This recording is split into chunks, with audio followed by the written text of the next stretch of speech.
ตอนหับปนมมืออันสดีในถาหลอกบัวจูมเป็นการแสดงความเคารพ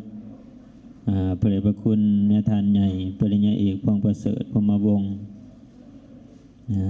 รักษาการหัวหน้ากรรมาธิการศึกษาสงฆ์ศูนย์กลางอาจารย์ปริญญาโทลาวเฮืองคำประเสริฐญาทานปริญญาโทศรีสุพรรณพุทธพรห้องประธานอปสเมืองศรีโคตบองพระอาจารย์ปทสอนเพชรวงมณีแล้วก็พระอาจารย์ปริญญาเอกลาวเสด็จเลิศมณีขอน้อมข่าวนิมนต์ญาทานได้ไต่เทียนบูชาไหวพระรัตนตรัย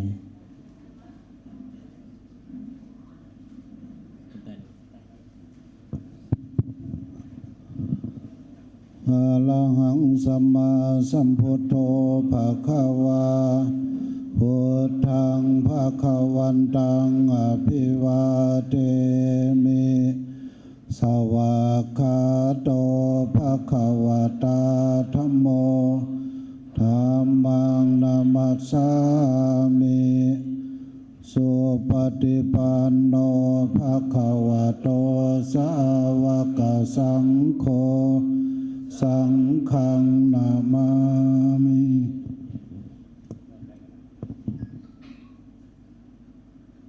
สาธุนิมนต์นิสิตนักศึกษาเฮาเลยนั่งประจำที่ในท่ามกลางบรรยากาศแห่งความปลื้มปิติ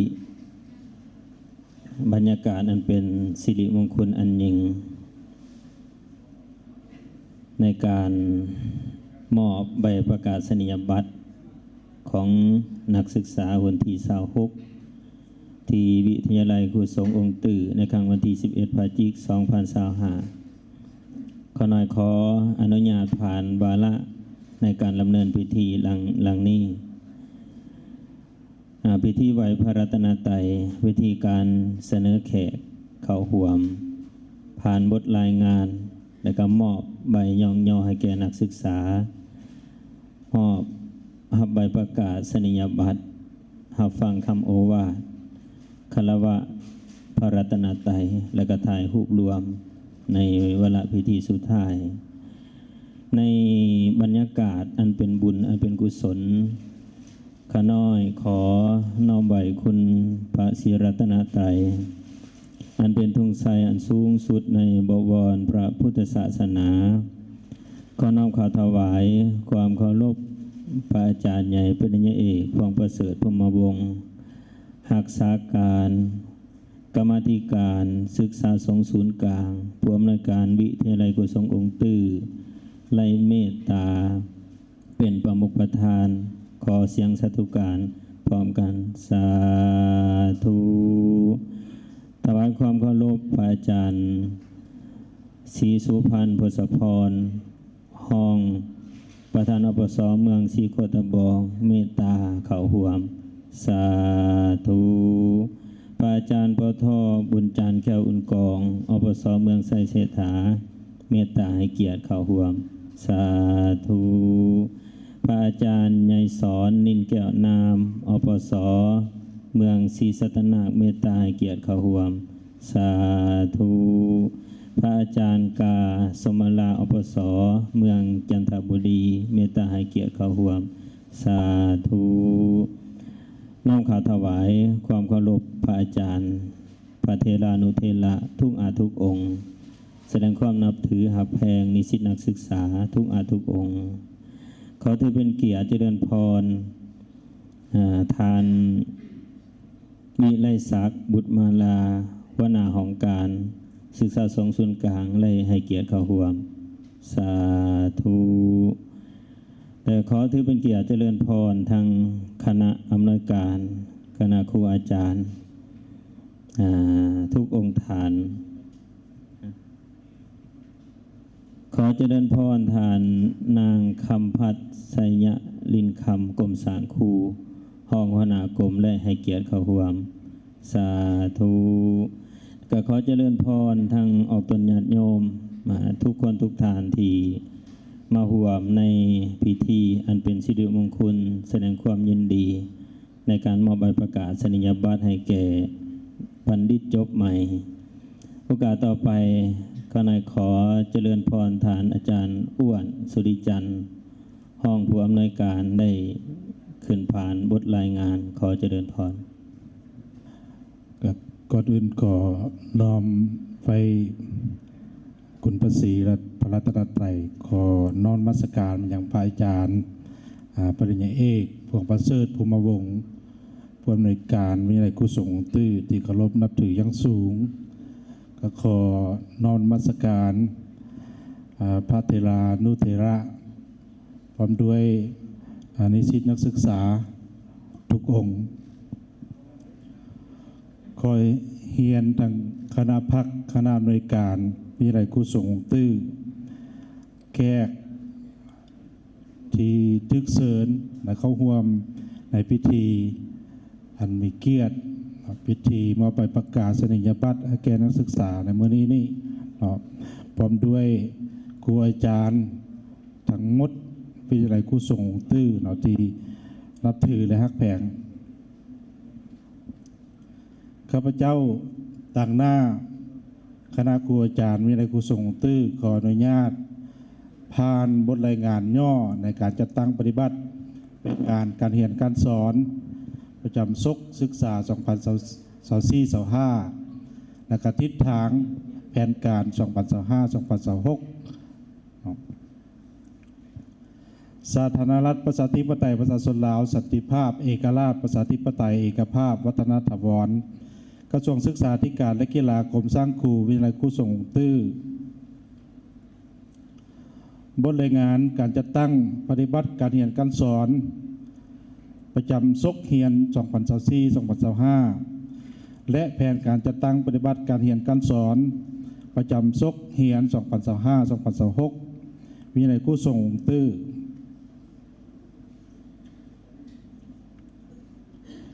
โดยอิงตามข้อตกลงของกระทรวงศึกษาธิการและกีฬาว่าด้วยการจัดตั้งและการเคลื่อนไหวของวิทยาลัยกุศลตื้อฉบับเลขที่ 1669/สสกลงวันที่24 เมษายน 2024 อิงตามแผนการปฏิบัติการเรียนการสอนประจำ2024-2025 อิงตามการจัดตั้งและการเคลื่อนไหวเวียกงานตัวจริง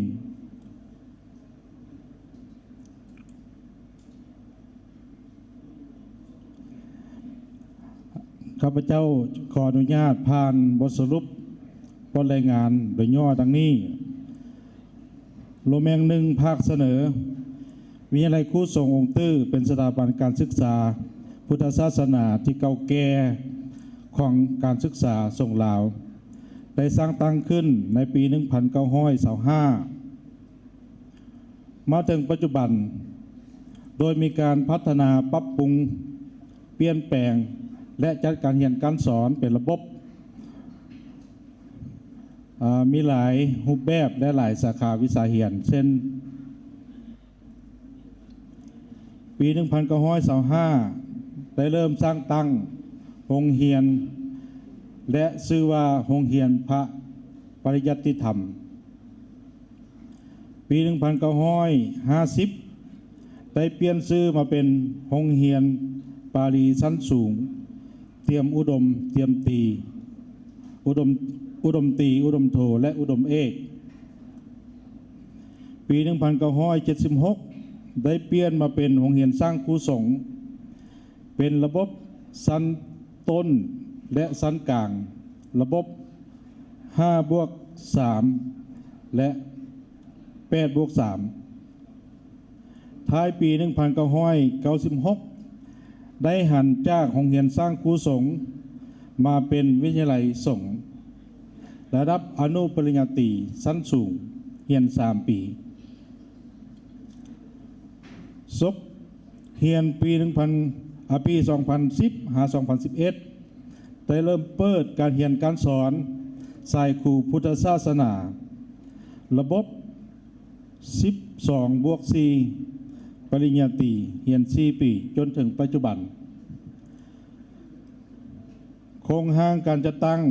ประกอบมีคณะอำนวยการ4องค์ทาน ดังนั้นผู้อำนวยการเป็นพระสงฆ์และห้องผู้อำนวยการ3องค์ท่านประกอบมี3แผนก2ภาควิชาดังนี้ 1. แผนกบริหารและการเงิน 2. แผนกวิชาการ 3. แผนกจัดตั้งพนักงานกวดกาและประกันคุณภาพ 4. ภาควิชาครูพุทธศาสนาภาษาลาววรรณคดี 5. ภาควิชาครูภาษาต่างประเทศและ ICT มีครูอาจารย์ทั้งหมด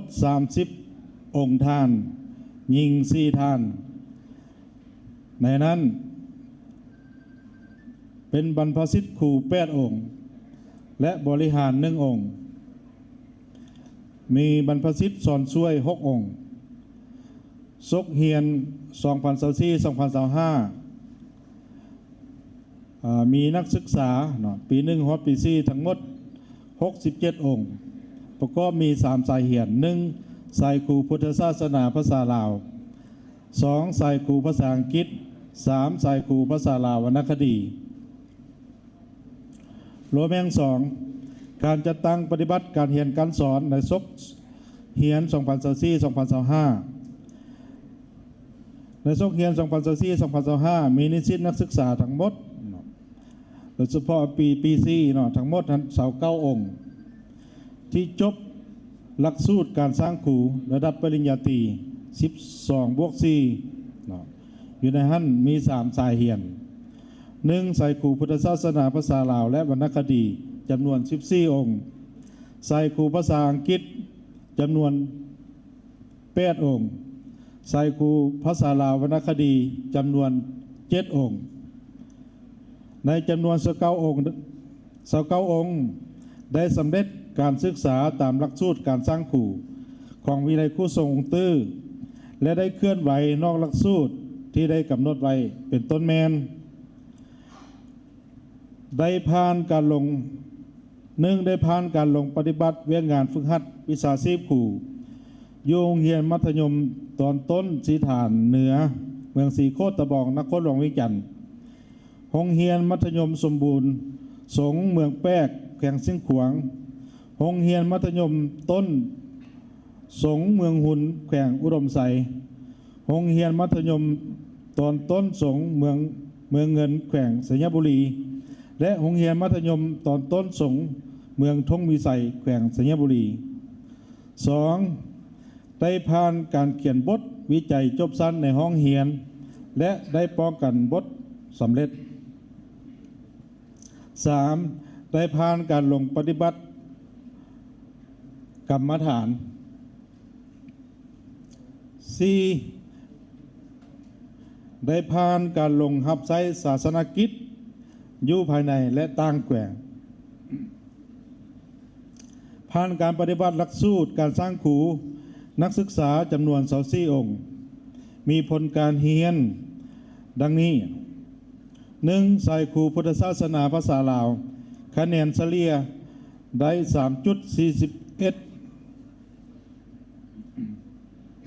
2. สายครูภาษาลาววรรณคดีคะแนนเฉลี่ยได้ 3.55 3. สายครูภาษาอังกฤษคะแนนเฉลี่ยได้ 3.51 รวมแห่ง3แผนการจัดตั้งปฏิบัติการเรียนการสอนในศกศึกษา 2025-26 ปัจจุบันวิทยาลัยครูทรงตื้อได้ดำเนินการเรียนการสอนในระบบ 12+4 ใน3สายเรียนคือ 1. สายครูพุทธศาสนาภาษาลาววรรณคดี 2. สายครูภาษาอังกฤษและสายครูพุทธศาสนาระบบต่อเนื่องศกเรียน 2025-2026 มีนักศึกษาทั้งหมดปี1ฮอดปี4 72องค์สำหรับนักศึกษาปีสุดท้ายศก 2025-2026 มีจำนวน14องค์และวิทยาลัยครูทรงตื้อมีแผนจะได้นำเอานักศึกษาปีสุดท้ายลงฝึกหัดวิชาชีพครูในต้นเดือนกุมภาพันธ์ 2026 นี้อยู่2แขวงคือแขวงบริกรรมไสและแขวงสัญญบุรี พันธ์การรายงานการจัดตั้งปฏิบัติการเรียนการสอนของวิไลผู้ทรงตื้อมหานี้ของข้าพเจ้าถือว่าสำเร็จเสร็จสิ้นลงขอขอบใจสาธุ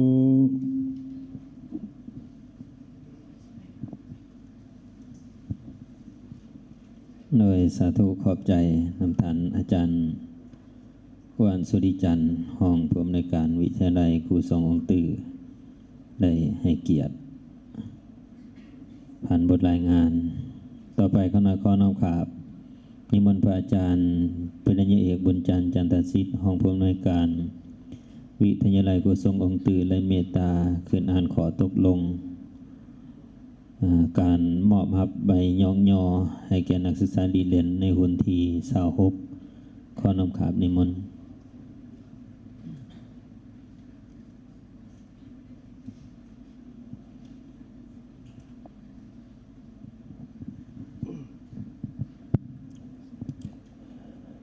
น้อมใบคุณพระศรีพระรัตนตรัยถวายความเคารพพระอาจารย์ใหญ่ปริญญาเอกพงษ์ประเสริฐภูมิวงศ์ผู้อำนวยการวิทยาลัยครูทรงองค์ตื้อด้วยความเคารพอย่างสูงถวายความเคารพพระเทลานุเทระด้วยความเคารพอย่างสูงแสดงความหักแพงมายังภาริสิทธินักศึกษาเจริญพรทางคณะครูคณะนำวิทยาลัยทรงองค์ตื้อได้ออกตนญาติโยมทั้งหลายข้าน้อยหรืออาตมาอาจารย์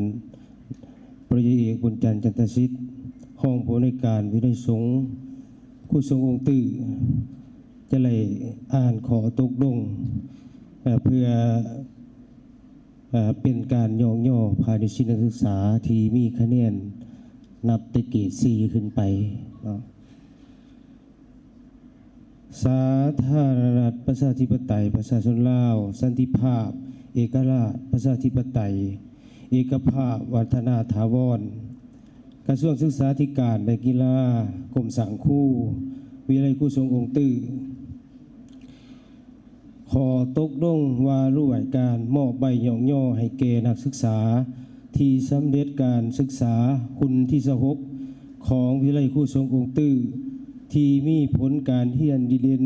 ในเกรด 4 ขึ้นไปตลอดระยะการศึกษาแต่ปี 2021 หา 2025อิงตามขอตกลงของรัฐมนตรีกระทรวงศึกษาธิการและกีฬาว่าด้วยการจัดตั้งในการเคลื่อนไหววิทยาลัยครูทรงองค์ตื้อฉบับเลขที่ 1669 สสก ลงวันที่24 เมษายน 2024อิงตามหนังสือเสนอของแผนกวิชาการฉบับเลขที่ 129 วคสอตพ่อกลงวันที่ 6 พฤศจิกายน 2025อิงตามการตกลงเห็นดีของคณะอำนวยการคำวันที่ 7 พฤศจิกายน 2025วิทยาลัยครูทรงองค์ตื้อตกลงมาตรา1มอบใบย่องย่อให้แก่นักศึกษาที่สำเร็จการศึกษาหุ่นที่26ของวิทยาลัยครูทรงองค์ตื้อที่มีผลงานเรียนดีเด่นในเกรด 4 ขึ้นไปตลอดระยะการศึกษาปี 2021 และ 2025จำนวน 6 องค์ดังมีรายชื่อดังนี้ 1. พระคำฝนกุวิไลวงศ์สายคู่พุทธศาสนาภาษาลาว 2. พระกุคำกิษลาสายคู่พุทธศาสนาภาษาลาว 3. พระท่องวันวิไลพรสายคู่พุทธศาสนาภาษาลาว 4. พระเลียนวงคำม่อนสายคู่พุทธศาสนาภาษาลาว 5. พระคำส่วงไสอุเงียมสายคู่ภาษาลาววรรณคดี 6. พระวันทองศรีสมปองนักศึกษาสายคู่ภาษาลาววรรณคดีมาตรา 2มอบให้แผนกวิชาการในภาคส่วนที่เกี่ยวข้องจงจัดตั้งวิธีมอบหับใบย่องย่ออย่างสมเกียรติเหมาะสมและท่านกับกำหนดเวลามาตรา 3ขอตกลงฉบับนี้มีผลศักดิ์สิทธิ์นับแต่มือลงลายเส้นเป็นต้นไปผู้อำนวยการพระอาจารย์ใหญ่ปริญญาเอกพงษ์ประเสริฐภูมิวงศ์ขอนมัสการขอบใจ สาธุแสดงความบุญคุณขอบใจนำท่านพระอาจารย์เป็นนายเอกบุญจันทร์ยันทศิษย์ห้องผู้อำนวยการได้เมตตาขึ้นอ่านขอตกลงมอบใบย่อยๆดีเล่นให้แก่นักศึกษาคนที่26ต่อไปจะได้อ่านรายสื่อนักศึกษาบัณฑิตจบใหม่วันที่26ก็จะได้ออกครับใบประกาศขอน้อมขามนิมนต์พระอาจารย์ปริญญาเอกอนันตศักดิ์พัทศิลาเลยเมตตาขึ้นอ่าน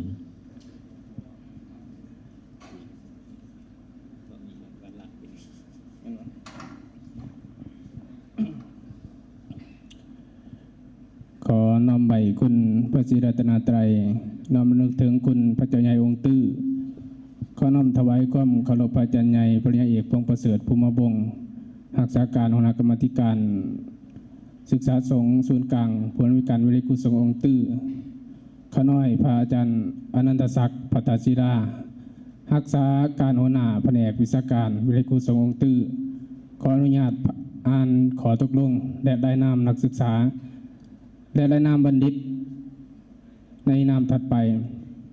สาธารณรัฐประชาธิปไตยประชาชนลาวสันติภาพเอกราชประชาธิปไตยเอกภาพพัฒนาถาวร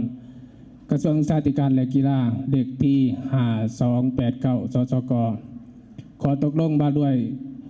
การออกประกาศนียบัตรครูให้นักศึกษาเรียนจบหลักสูตรจางครูจากวิทยาลัยสงฆ์องค์ตื้อโซเคียน2004-2025อิงตามลำรัสของนายกรัฐมนตรีว่าด้วยการจัดตั้งและการเคลื่อนไหวของกระทรวงศึกษาธิการและกีฬาฉบับเด็กที่633นย.ลงวันที่18พฤศจิกายน2021อิงตามข้อตกลงของรัฐมนตรีกระทรวงศึกษาธิการและกีฬาว่าด้วยการอนุมัติให้นักศึกษาคู่เข้าเรียนที่วิทยาลัยครูสงฆ์องค์ตื้อฉบับเด็กที่2599สสกลงวันที่16มิถุนายน2022อิงตามการเสนอของกรมสังคูฉบับเด็กที่1295สคลงวันที่3กันยายน2025รัฐมนตรีกระทรวงศึกษาธิการและกีฬาตกลงมาตรา1อนุมัติให้ผู้อำนวยการวิทยาลัยครูสงฆ์องค์ตื้อออกใบประกาศนียบัตรให้นักศึกษาครูที่เรียนจบหลักสูตรสังคูโซเคียน2024-2025จำนวน29องค์ในนั้นประกอบด้วยสายครูพุทธศาสนาภาษาลาวจำนวน14องค์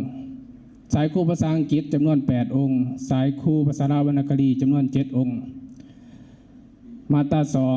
2ผู้ที่ได้รับการอนุมัติในมาตรา1มีสิทธิ์ได้รับประกาศนียบัตรและจบหลักสูตรการสร้างครูระดับปริญญาตรีระบบ12+4ตามสายเรียนมาตรา3ให้ห้องการกระทรวงศึกษาธิการและกีฬากรมจัดตั้งและพนักงานกรมการเงินกรมสังคูแผนกศึกษาธิการกีฬานักแขวงนครหลวงห้องกรรมาธิการศึกษาสงฆ์ศูนย์กลางวิทยาลัยครูสงฆ์องค์ตื้อและภาคส่วนที่เกี่ยวข้องจงพร้อมกันจัดตั้งปฏิวัติตามข้อตกลงฉบับนี้ตามหน้าที่ของภายลาวมาตรา4ข้อตกลงฉบับนี้มีผลบังคับใช้นับตั้งแต่ลงได้เส้นเป็นต้นไปเส้นแทนรัฐมนตรีห้องรัฐมนตรีนางดาวรกิติพันธ์ในนับถัดไปข้าน้อยขออนุญาตอ่านได้สื่อวันนิดสายคู่พุทธศาสนาภาษาลาวสายคู่ภาษาอังกฤษสายคู่ภาษาลาววรรณคดีเขาหับประกาศนียบัตรมีรายนามลังต่อไปนี้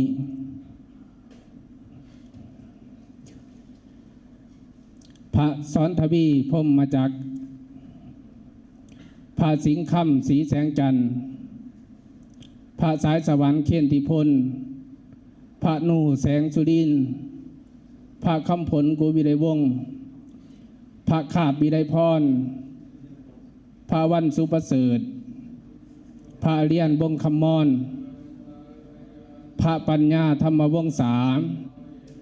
พระแก้วเพชรเป่าวงผาพระสายคำสมบัติเจริญพระท้าวจินดาสุดาดิน พระทองบันวิไลพรพระแอน้อยแก้วผู้ทอนพระกูคำกิษราพระสวรรค์ไสยแสงจันทร์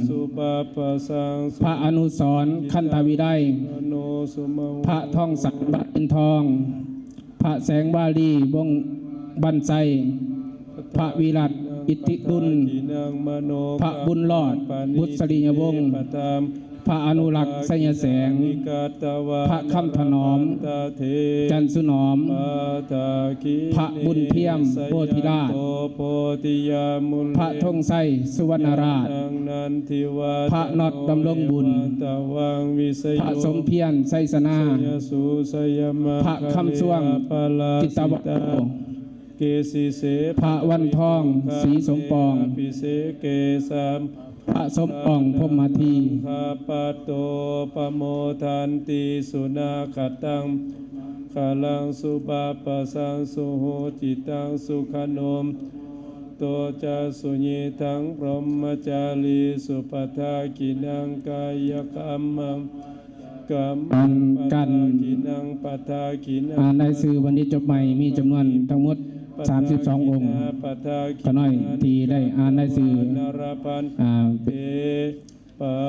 จบลงไปแล้วก็ขอขอบใจน้อมนมัสการและเจริญพรยามุเลสาขยานังนันทิวาตโนเอวังตะวัง